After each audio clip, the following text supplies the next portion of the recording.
Bismillahirrahmanirrahim. Assalamualaikum warahmatullahi wabarakatuh. Nama saya Syahrul Ramadan, NIM 12001056, kelas 2B PAI. Pada kesempatan kali ini saya akan membuat presentasi dari yang dilaksanakan untuk ujian akhir semester mata kuliah fikih yang dosen pengampunya yaitu Bapak Imam Agung Prakoso. Materi saya kali ini yaitu tentang haji. Baik, langsung saja masuk ke pembahasan. Yang pertama yaitu apakah pengertian haji. Yang kedua, dasar hukum yang melandasi haji. Yang ketiga, apa saja syarat-syarat serta hukum haji. Yang keempat, bagaimana serta sunnah bagi yang menunaikan haji. Yang kelima, apa saja larangan serta denda atau dam bagi yang haji. Jadi yang pembahasan yang pertama, pengertian haji. Secara bahasa, haji adalah menuju ke suatu tempat secara berulang-ulang atau menuju ke suatu tempat yang dimuliakan atau diagungkan oleh suatu kaum peradaban. Ibadah umat Islam ke Mekah atau Baitullah. Inilah yang disebut dengan haji. Sebab Baitullah adalah tempat yang diagungkan dan tempat yang suci bagi umat Islam. Adapun menurut istilah kalangan ahli fikih yang mengartikan bahwa haji adalah niatan datang ke Baitullah untuk menunaikan ritual ibadah tertentu. Dari Ibnu Al-Humam pada waktu tertentu mengartikan bahwa haji adalah pergi menuju Baitul Haram untuk menunaikan aktivitas tertentu pada waktu tertentu. Para ahli fikih lainnya juga berpendapat bahwa haji adalah mengunjungi tempat-tempat tertentu dengan perilaku tertentu pada waktu tertentu. Penetapan waktu haji sendiri, ada kalangan yang berpendapat bahwa haji diwajibkan pada tahun 5 Hijriah. Namun ada yang mengungkapkan lain, yaitu tahun 8 Hijriah, 9 Hijriah, bahkan ada yang berpendapat jauh sebelum tahun Hijriah.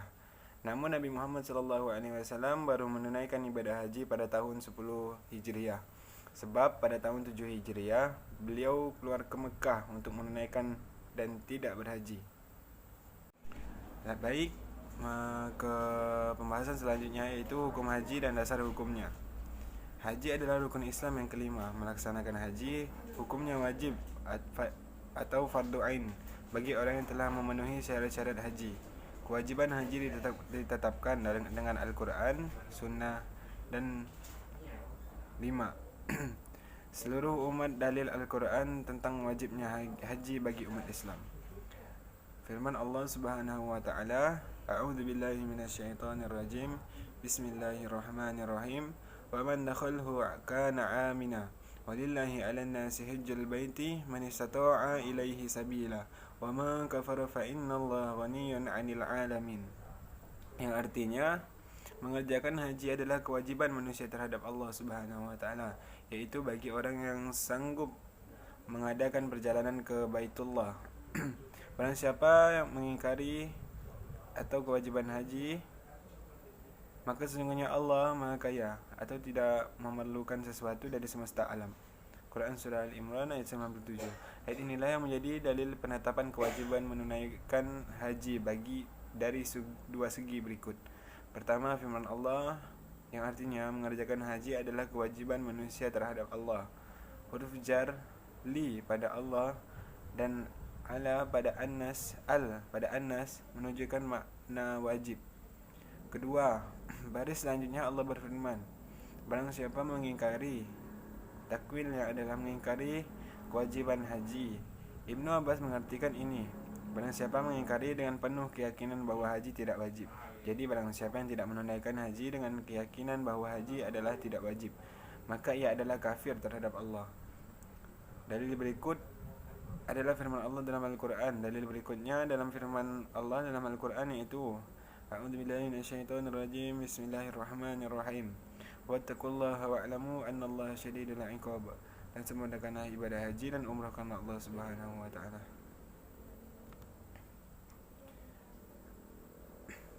Yang dimaksud dengan menyempurnakan haji dan umrah adalah menjalankan keduanya.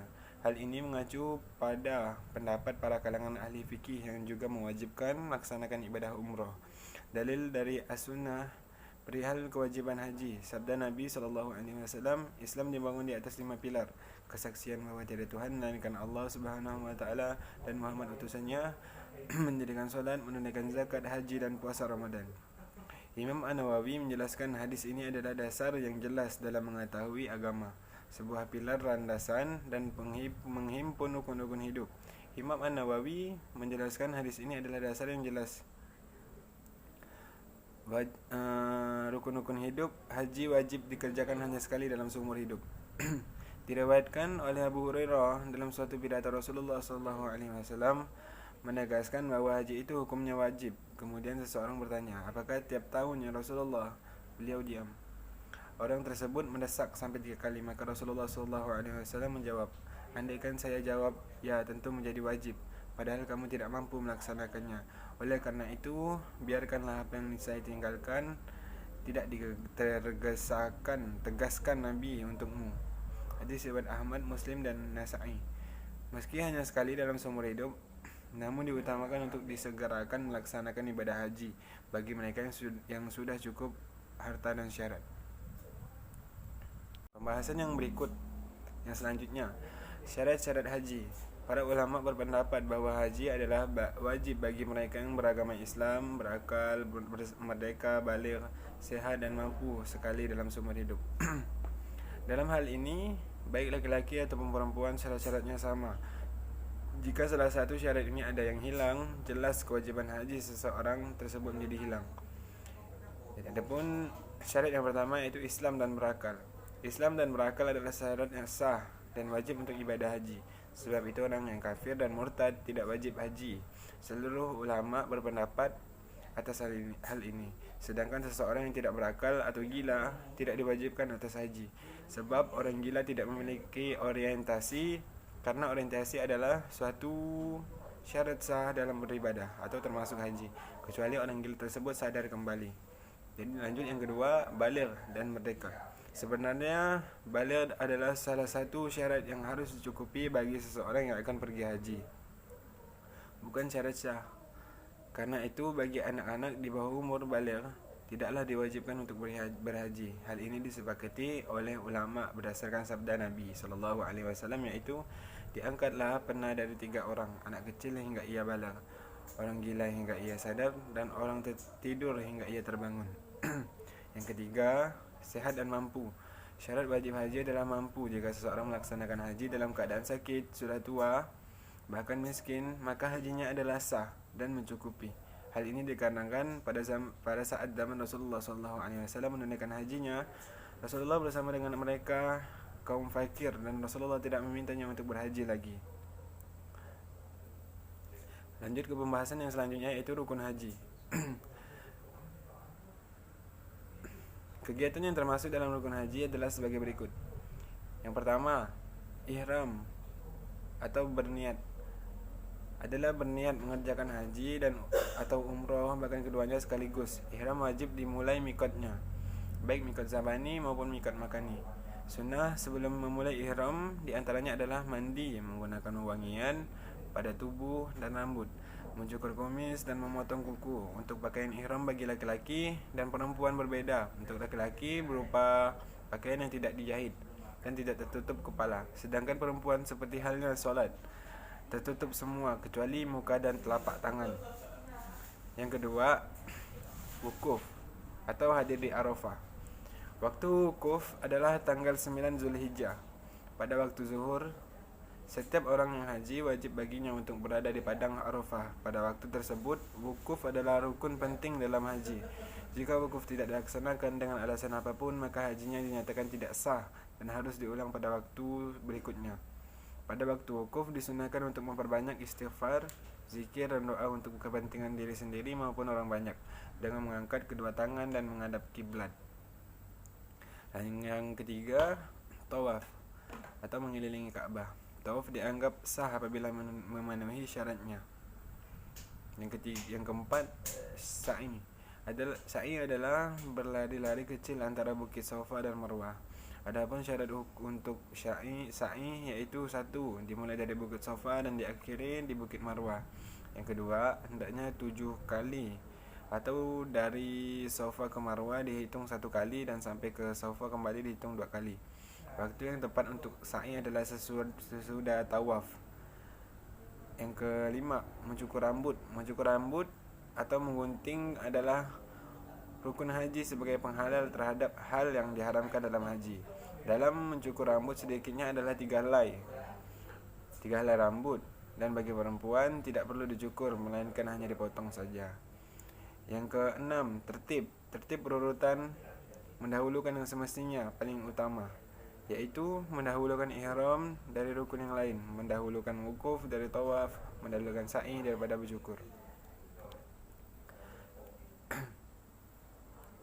Lanjut ke pembahasan selanjutnya, yaitu wajib haji.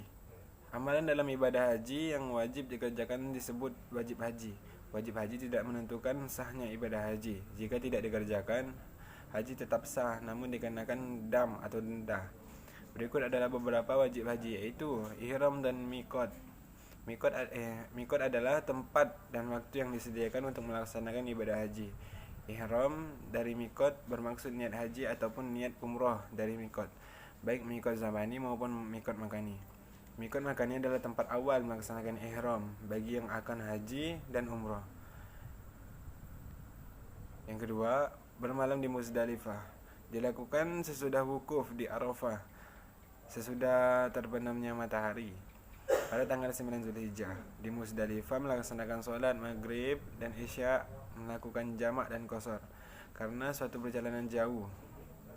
Di Muzdalifah inilah kita dapat mengambil kerikil-kerikil untuk melaksanakan wajib haji selanjutnya, yaitu melempar jumroh. Kita bisa mengambil sebanyak 49 atau 70 butir kerikil. Yang ketiga, C. Melempar jumroh Aqabah. Pada tanggal 10 Zulhijjah di Mina dilaksanakan melempar jumroh sebanyak 7 butir kerikil sebanyak 7 kali lemparan. Waktu paling utama untuk melempar jumroh ini yaitu waktu duha. Setelah melakukan ini kemudian melaksanakan tahallul pertama atau mencukur atau memotong rambut. Yang D atau yang keempat, melempar jumroh ula, wusta, dan Aqabah. Melempar ketiga jumroh ini dilaksanakan pada tanggal 11, 12, dan 13 Zulhijjah. Diutamakan sesudah tergelincirnya matahari. Dalam hal ini ada yang melaksanakan hanya pada tanggal 11 dan 12 saja. Kemudian ia kembali ke Mekah. Inilah yang disebut dengan nafar awal. Selain nafar awal ada juga yang disebut nafar sani, yaitu orang yang baru datang pada tanggal 13 Zulhijjah. Orang-orang ini diharuskan melemparkan jumroh 3 kali sekaligus, yang masing-masing 7 kali lemparan. Yang kelima atau yang E, bermalam di Mina pada tanggal 11 sampai 1 Zulhijjah. Inilah yang diwajibkan bermalam di Mina. Bagi yang nafar awal diperbolehkan hanya bermalam pada tanggal 11 sampai 12 saja. Yang keenam, F, tawaf wada. Sama dengan tawaf sebelumnya. Tawaf wada dilakukan saat akan meninggalkan Baitullah Makkah. Yang ketujuh, G, menjauhkan diri dari hal yang diharamkan pada saat ihram. Menghindari dari berbagai larangan yang sudah ditentukan, karena orang-orang yang melanggar aturan ini akan dikenakan dam atau denda. Lanjut ke pembahasan selanjutnya, yaitu sunnah-sunnah haji. Cukup banyak sunnah-sunnah haji. Di antara berikut ini adalah sunnah-sunnah yang berhubungan dengan ihram, tawaf, sa'i, dan wukuf.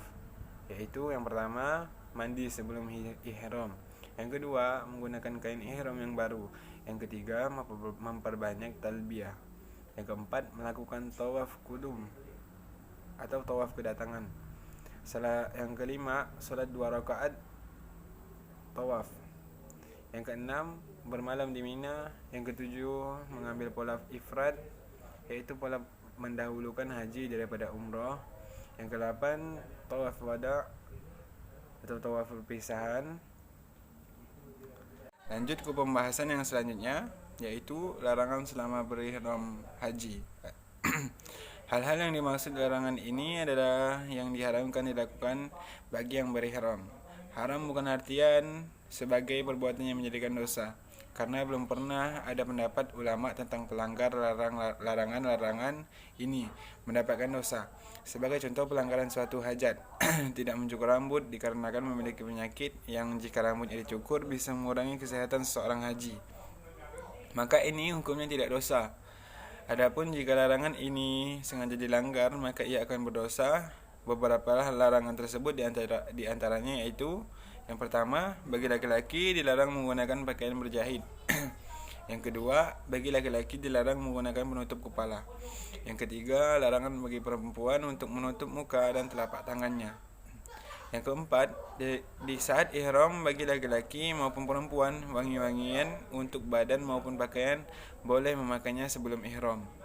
Yang kelima, dilarang menikahkan ataupun menjadi wali nikah. Tidak boleh ada proses pernikahan di saat itu. Yang keenam, dilarang bersetubuh atau bersenggama. Dalam surah Al-Baqarah ayat Allah Subhanahu wa taala berfirman tentang larangan dalam haji. A'udzu billahi minasyaitonir rajim. Bismillahirrahmanirrahim. Al-hajju ashhurum ma'lumat. Faman farada fihinna al-hajja fala rafasa wala fusuqa wala jidala fil hajj. Wa ma taf'alu min khairin ya'lamhu Allah.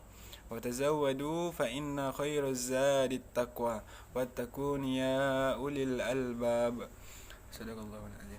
Yang artinya, musim haji adalah beberapa bulan yang dimaklumi. Barang siapa yang menetapkan niatnya dalam bulan itu akan mengerjakan haji, maka tidak boleh rafat, berbuat fasik dan berbantah-bantahan di dalam masa mengerjakan haji.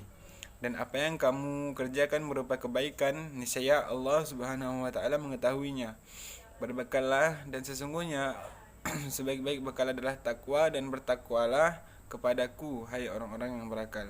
Quran surah Al-Baqarah ayat 197. Dilarang membunuh. Yang ketujuh, dilarang membunuh binatang darat yang liar dan halal dimakan. Firman Allah Subhanahu wa taala yang artinya, dan diharamkan atasmu menangkap binatang buruan darat selama kamu dalam ihram. Quran surah Al-Maidah ayat 96. Pembahasan selanjutnya yaitu denda dalam haji. Dam atau denda inilah hukuman bagi para pelanggar larangan-larangan pada pembahasan di atas. Dam hukumnya wajib dilakukan bagi yang melanggar larangan-larangan haji. Berikut ini adalah larangan beserta hukuman dam atau dendanya. Yang pertama, bersetubuh dalam keadaan ihram sebelum melaksanakan tahallul. Yang pertama, dendanya adalah memilih salah satu di antara tiga berikut ini, yaitu yang pertama, menyembelih 1 ekor unta atau lembu atau 7 ekor kambing dan hajinya wajib diulang. Yang kedua, bila yang pertama tidak mampu, maka ia wajib memberikan sedekah makanan seharga 1 ekor unta pada fakir miskin. Yang ketiga, bila tidak mampu keduanya, maka diwajibkan berpuasa dengan perhitungan 0,8 kg daging unta setara dengan 1 hari berpuasa. Jadi 3 denda tersebut yaitu denda untuk bagi yang melanggar bersetubuh dalam keadaan ihram sebelum melaksanakan tahlul yang pertama. Larangan yang kedua, memburu dan membunuh hewan darat. Dendanya adalah memilih salah satu di antara tiga berikut ini. Yang pertama, menyembelih hewan yang setara dengan yang diburu atau dibunuhnya. Yang kedua, bersedekah seharga hewan tersebut pada golongan fakir miskin. Yang ketiga, bila tidak mampu keduanya, maka diwajibkan berpuasa dengan perhitungan 0,8 kg daging unta setara dengan 1 hari berpuasa. Jadi ketiga denda tersebut yaitu bagi orang yang melanggar memburu dan membunuh hewan darat. Larangan yang ketiga melakukan larangan sebagai berikut: mencukur rambut, memotong kuku, memakai pakaian berjahit yang laki-laki, berminyak rambut, memakai wangi-wangian, bersetubuh setelah tahallul pertama, maka dikenakan denda dengan pilihan sebagai berikut. Yang pertama, menyembelih 1 ekor kambing. Yang kedua, berpuasa selama 3 hari. Yang ketiga, bersedekah sebanyak 9,3 liter makanan pada 6 orang golongan fakir miskin.